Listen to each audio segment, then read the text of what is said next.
À Lisbonne, au Portugal, c'est une tragédie sans précédent, dit le maire de la ville hier en fin de journée. Le célèbre funiculaire, très emprunté par les touristes, est sorti de ses rails. Un dernier bilan provisoire fait état de 17 morts et 21 blessés, dont une Française. Comment un tel accident a-t-il pu se produire? Y a-t-il eu un défaut de maintenance? Sur place, Jeanne Cancard, Victoria David et Chloé Barbeau. Il ne reste plus qu'un amas de tôle ce matin. Le funiculaire encastré contre la façade de cet immeuble. Il y a beaucoup de monde, il y a des enfants. En début de soirée, dans le centre animé de Lisbonne, l'effroi. Le célèbre tramway jaune percute violemment ce bâtiment. Sur cette image que nous floutons, des victimes coincées sous la ferraille. Et autour, des dizaines de témoins impuissants. Moi, j'étais dans le deuxième tramway et d'un seul coup, je vois l'autre funiculaire qui descend très vite. Je me suis dit, il va nous écraser, on va tous mourir. Je ne monterai plus jamais dedans. Plus jamais. Au moment de la collision, le funiculaire est bondé. Une quarantaine de personnes à l'intérieur, 17 sont mortes, 21 blessées, dont une Française.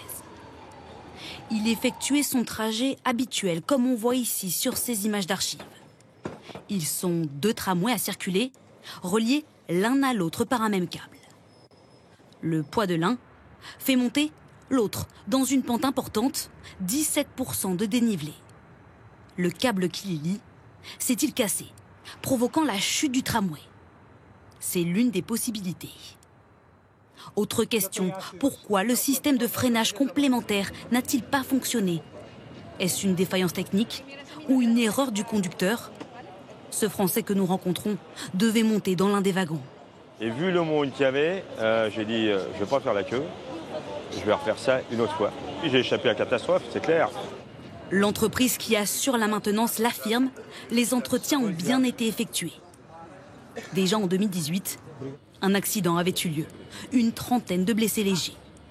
La raison à l'époque, un grave défaut d'entretien. Dès hier soir, les habitants s'interrogeaient.